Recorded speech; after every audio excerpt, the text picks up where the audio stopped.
Hey guys, Thomas the Silly Genie here, aka Mustached Tom, here to review Disney's Aladdin, the live-action 2019 adaptation, based on the original animated film Aladdin, which is based off of another story, etc., etc. So, before I begin my review, I saw a lot of the reactors, doing their thing with the blue genie. Um, and so on and so forth, and yada yada yada. Joke about how it's not as bad as the Sonic CGI abomination, yada yada yada. Um, but you know me, I've always been an advocator of just because it doesn't look good doesn't necessarily mean that the movie is going to be bad or good. Um, you know, and that doesn't mean that I don't respect the work that goes into CGI or anything like that. That is not the case. I do respect it. It is. I know that it must be a lot of work. It's just that there have just been too many instances where something looked good visually, but the product overall just wasn't good. So I tend not to incorporate that into my review as much. So that is just what I'm going to say about the CGI. I will mention it once in my review a little bit later on, but it's just for one specific moment where I do think it looked a little bit weird still. Other than that, um, let us get into the review. So, Aladdin starts off with actually Will Smith's character actually talking to his family about how he's about to get ready to not tell a story to proceed to tell the story of Aladdin. So he is our narrator, and the story sort of depicts a slightly variation of the intro, but it quickly goes back into what we know and see of Aladdin doing his thieving work. Um, and I will say that Will Smith did a song, the Arabian Nights, and I will say, just to save a little bit of time, that all the music is fine. It's totally fine. Most of it's pretty, the slightly different tones that they use, I think, actually work here a little bit better.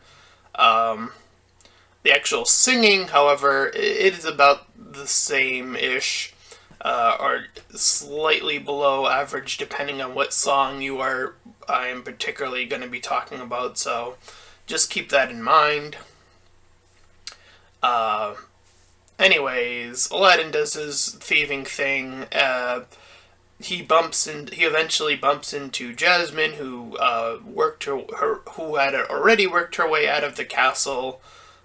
We skip all of that stuff to get their little interaction, and then, um, we see a little bit of him giving his stuff to like other kids and stuff. So he's essentially more like a Robin Hood here, more than the original Aladdin. I feel. Like I don't remember him, and this could just be my lack of memory here, but I don't remember him ever giving anything away to like other families at all in the original, which is one of the things I actually probably didn't like about the original Aladdin, if that is the case. But again, I could be misremembering, so yeah. Anywho, eventually they bump into each other again, and then it's like, whoa! Um, there's a bit more hanging out and thieving and whatnot. Uh, so eventually he, like, Abu, takes, like, something from Jasmine, like, I think it's a bracelet. So Aladdin plans to return it as soon as she leaves, because like he's like talking about stuff, trying to like get woo, but wooing terribly. But Jasmine sees like there's this what is the word? Suitor for her. So she rushes back to the castle, and then we have that moment with her and this Russian guy, I think. Um, and he's like trying to do his thing, and she's not having any of it. I will say that the Sultan here, he is not as bubbly as the original Sultan. The Sultan was usually very easily swayed into doing things on his own. Um, and he just had that energy, except when it came to Jasmine, that's when he got a little bit more serious. But in this version, it just appears to be that he's always serious all of the time. Um, so, I don't know. Take that for what it's worth. Anywho, so she's not having any of it. Raja, I guess, does something, quote unquote. I don't know. Um, so Aladdin, we see now sneaking into the castle. Iago sees this. Iago's character just kind of either repeats something or like tells Jafar like a thing that he can do. That is about the extent of his role, and I guess that's fine for what it's worth. It's not as annoying as Gilbert Gottfried's character interpretation of the character, which, if that's something you did enjoy, then you're probably not going to enjoy this, because it's just like, oh, like, there is this guy, he's, like, getting into the castle, you should check it out. And that's essentially Iago's entire role in the movie, is to be, like, kind of like a guard, I suppose. So Aladdin does successfully sneak in. He attempts to give her the bracelet back, and she's all trying to pretend to not be the princess, and her maiden is trying to pretend to be the princess, and it's going very awkwardly. He takes another item from her, and he's like, "Oh, I'll give you this to you later, and if we get to hang out again or whatever." And he doesn't quite understand that she is the princess quite yet, but when he sneaks back out, he gets caught by the guard. This is where he first meets Jafar. Now, I will say this at this point, Jafar is a much younger character, and I swear every single, or almost every single reactor is like, "Oh, he's not old enough," and I'm like, I know why they did it. These reactors are too stupid to understand why they would make Jafar younger. I know why they made Jafar younger. It was to avoid the so obvious news article that would have been like, "Oh, Jafar is still a pedophile after all this time," even though Jasmine looks and is probably a bit older in this version, most likely. But he's still a pedophile, even though, it avoids that.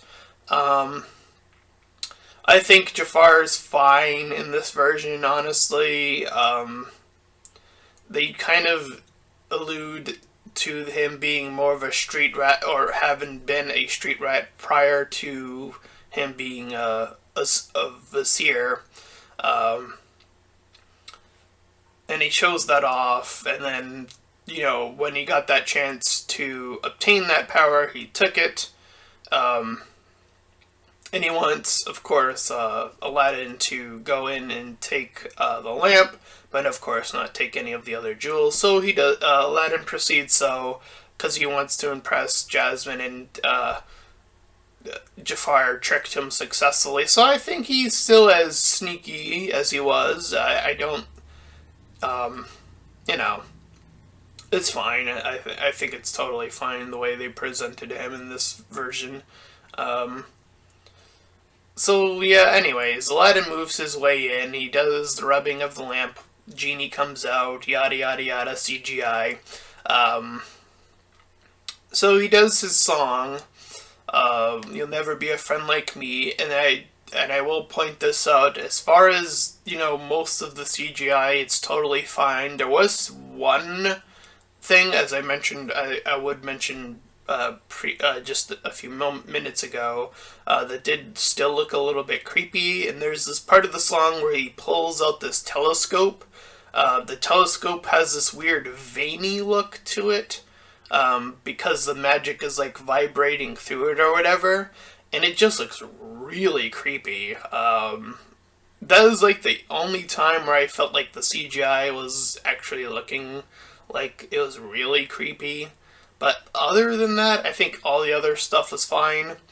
Um, so he does his moment, and he gets Aladdin to dance along, and they're stuck there after Jafar, made him get stuck down there in the cave. So Aladdin tricks, just as he did in the original, he tricks the genie into giving him a free wish, essentially. So they're outside, they're in the desert. You see this in the trailer where Will bamps him over to this little, like, cooling off area. And then you see the jokes of Will Smith being Will Smith. Um, and I will say this, it's totally fine. But here's what I will say. And I know this part's probably gonna get a lot of people really mad. I am, after really giving it some thought, I do think that some of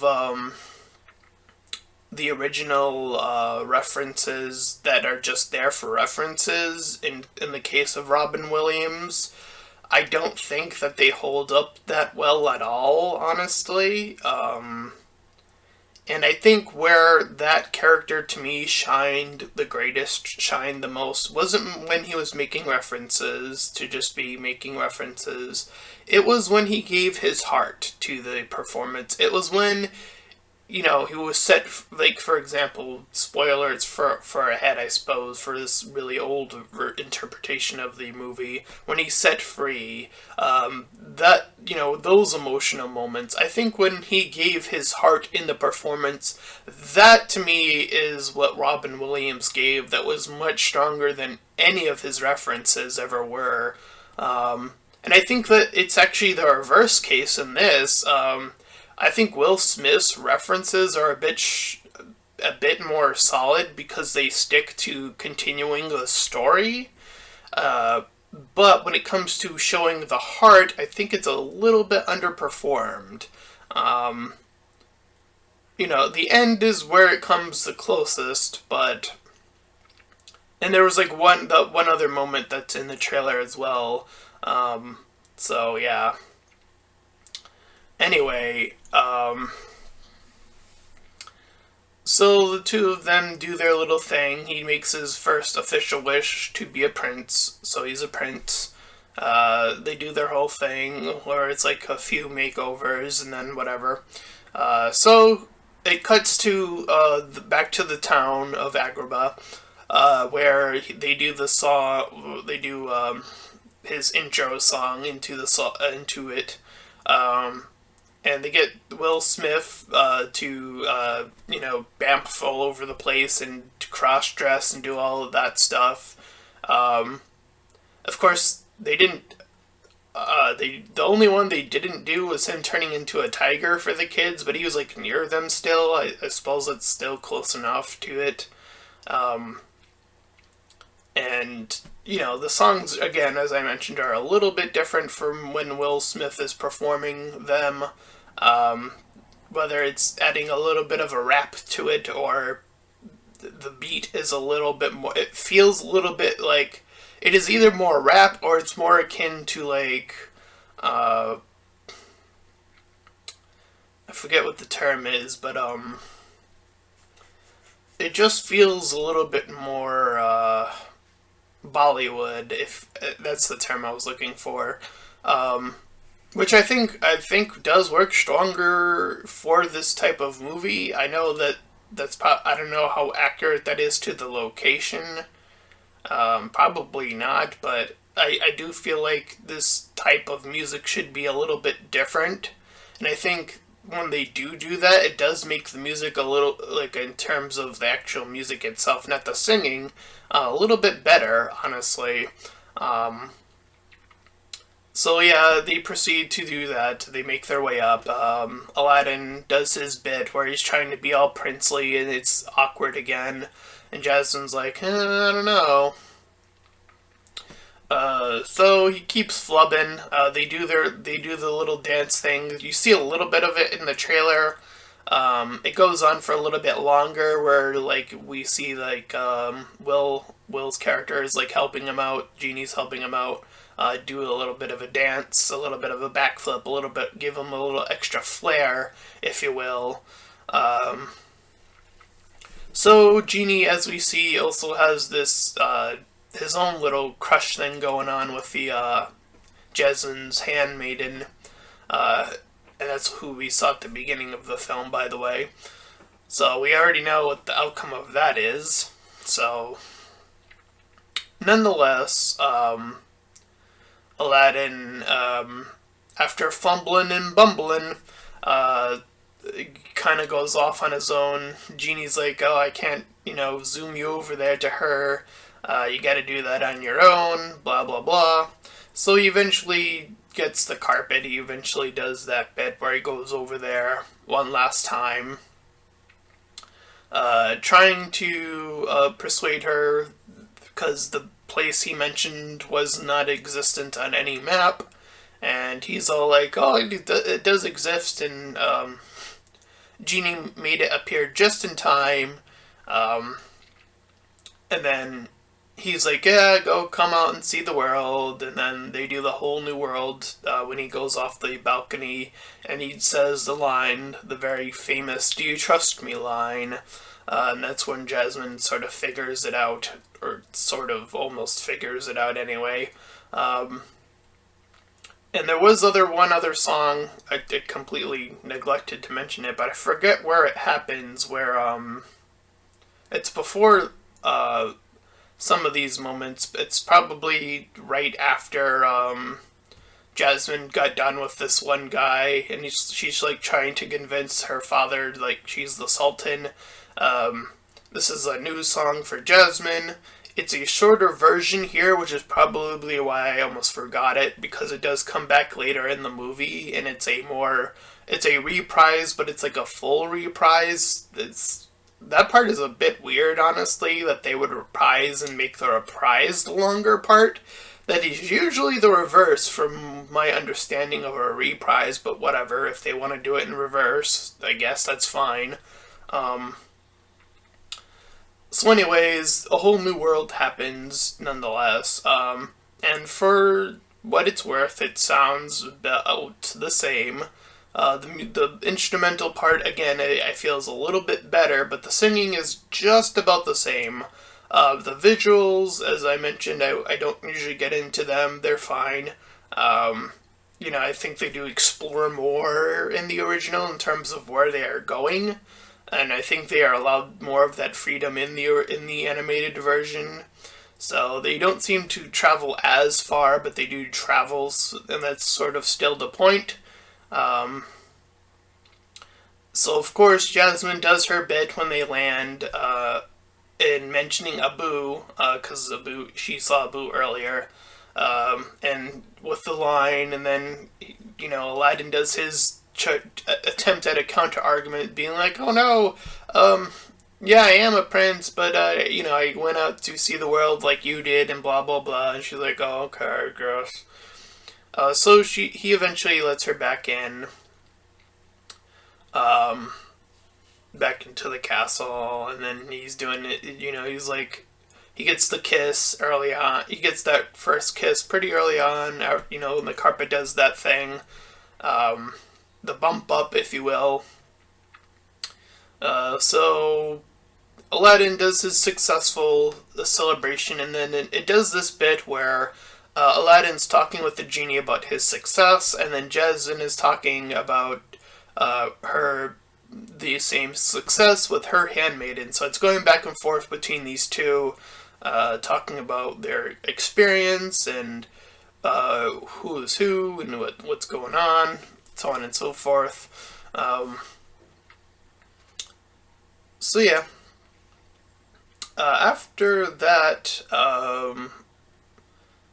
oh boy, I forget if they added anything else new, because that was a new moment, and I forget if they added anything new.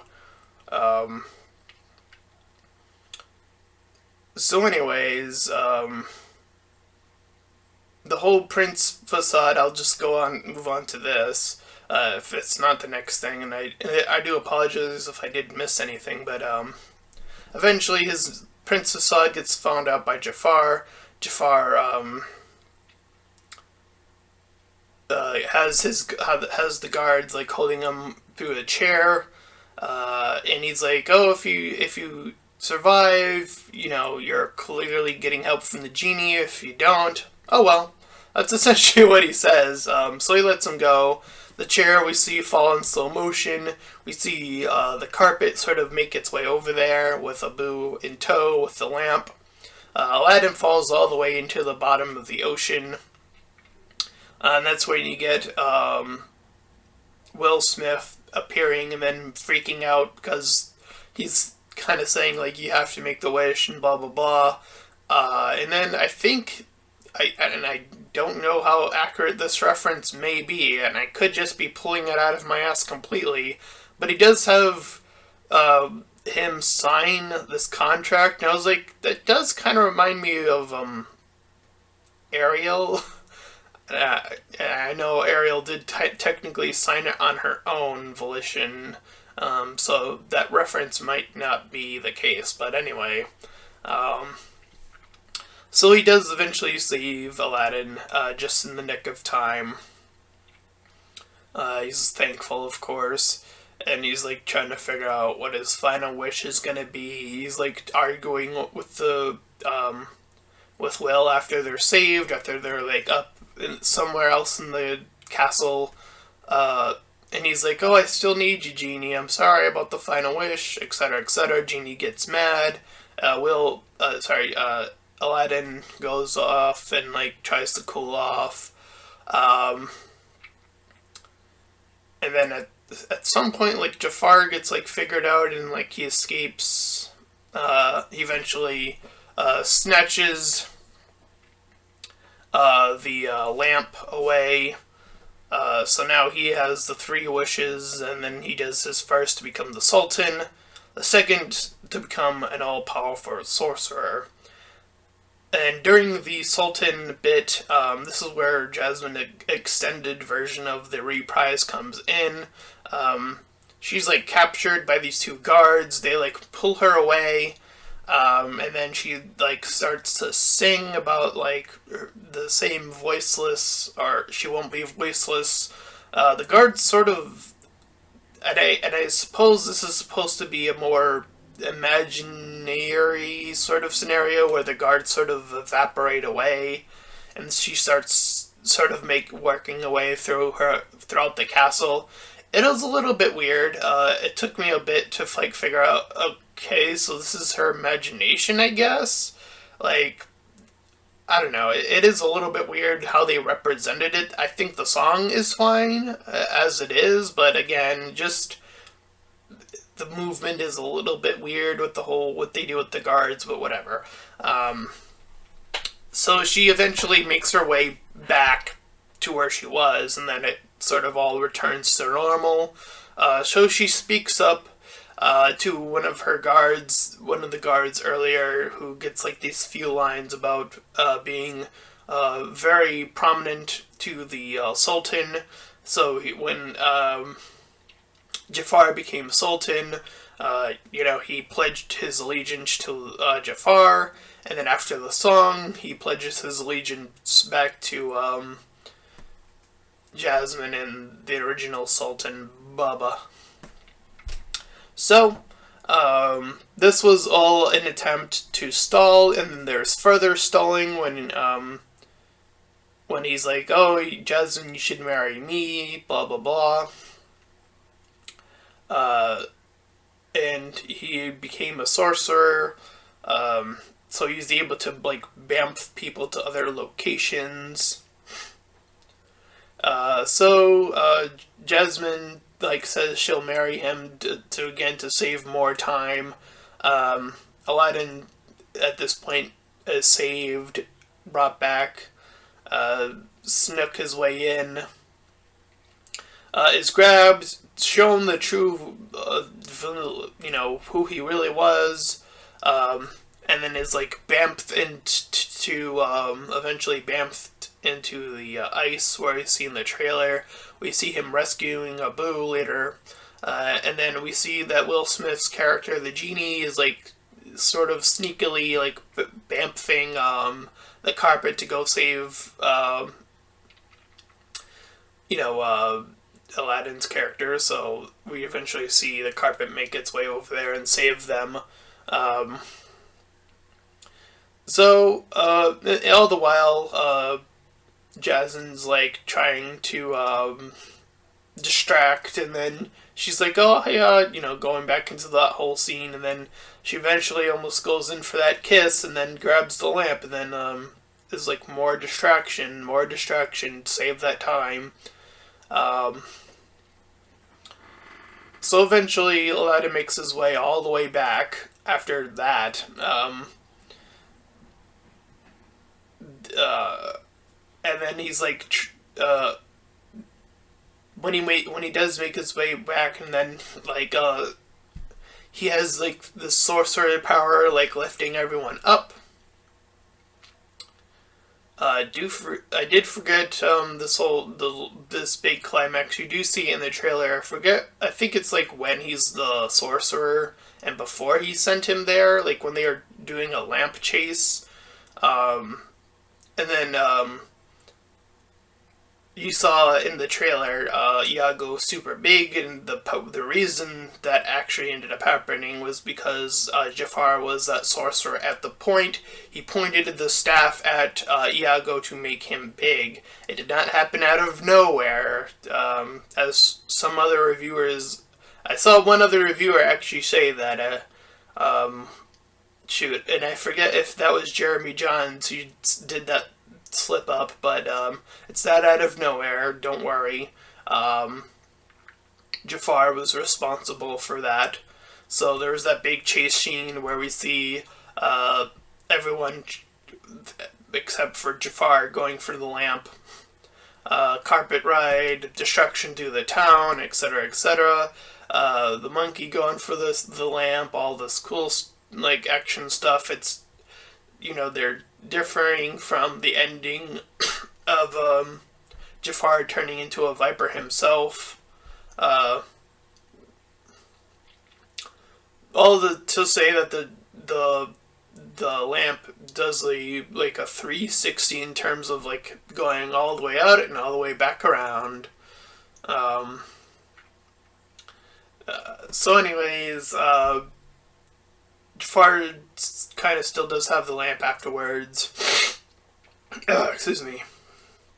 So Aladdin is like trying to trick him, saying that he will always be underneath the genie, how the genie is the most powerful being, and at first Genie's all like, "Oh, no, no, no, no," but then he catches on to what Aladdin is doing.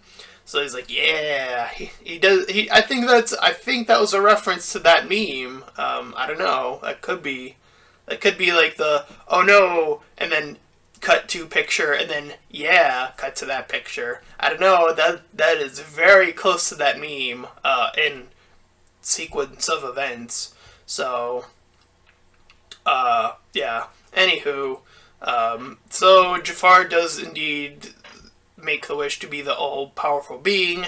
He himself gets turned into a genie. He gets sucked into the lamp successfully, and then Will like throws him into the Cave of Wonders. Thus, Jasmine is made Sultan of all of Agrabah. She ends up back with Aladdin, like pulling him like when he went back to the streets, like stopped him, gave him the big old kiss, and then does like 2 cuts of them kissing varying other times, and then the last time was obviously the marriage. And then we cut back to Will Smith ending the story of Aladdin, and that was Disney's 2019 Aladdin. It was good. Like, I don't know, it was fine. In terms of live action adaptations, I think most people are going to be agreeing that it was better than Beauty and the Beast.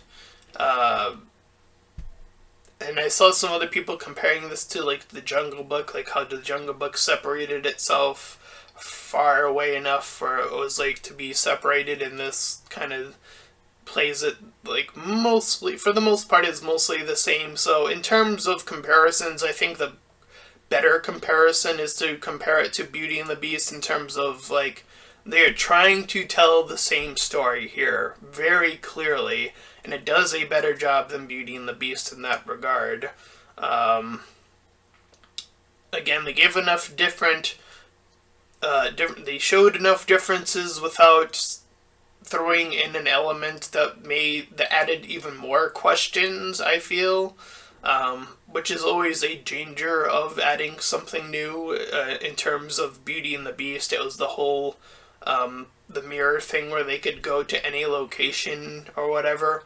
That added element of that, what they did with that, again, that added like the most confusion probably in that entire movie. Here, they pretty much keep it mostly the same. I said mostly twice, but whatever. The only added element in terms of varying it up a little bit was some character stuff here. Jasmine in particular got the whole empowerment movement, and then the song that is accompanied with it. And again, I'll repeat that the song is fine. The visuals are a little bit weird, but ultimately fine in the end. So yeah, in terms of story, I always felt like Aladdin, to me, after giving it some thought, as I mentioned, or I might have vaguely hinted at, that to me, the story of Aladdin, I don't think it holds up as strongly as it used to be. This is very much akin to the archetype of character is lying and then he gets revealed. That archetype we've seen time again and again. The original version was probably one of the earliest examples of that. But I do like they do try to show in this interpretation that he does at least like give that stuff back to the community. Like again, I feel like they try to give him more of a Robin Hood attitude in terms of like why he's thieving. He's not just doing it for himself. So again, I do feel like those smaller moments do add up in the long run to help in terms of Aladdin as a character. And as I mentioned, Will Smith, I think the references he makes stick closer to helping the plot move along instead of being completely out of nowhere and not adding to anything, which is I would argue that some of the originals do that, unfortunately. But when it comes to the heart, I do feel like that does go to the original in terms of later on in the movie. So I do think that they're close enough. I would probably, for varying reasons, I probably would have gave both movies a 6 out of 10. Which is fine. There are a few issues here and there, but overall it's a pretty solid movie. Pretty solid adaptation. So yeah, that is my review of Disney's 2019 live-action Aladdin. And if you enjoyed this review, then please feel free to like, comment, and subscribe. Also make sure to check out those links in the description. One will head you over to my Discord server, the other to my Patreon page. Any donations are greatly appreciated. Until next time, everyone, bye-bye!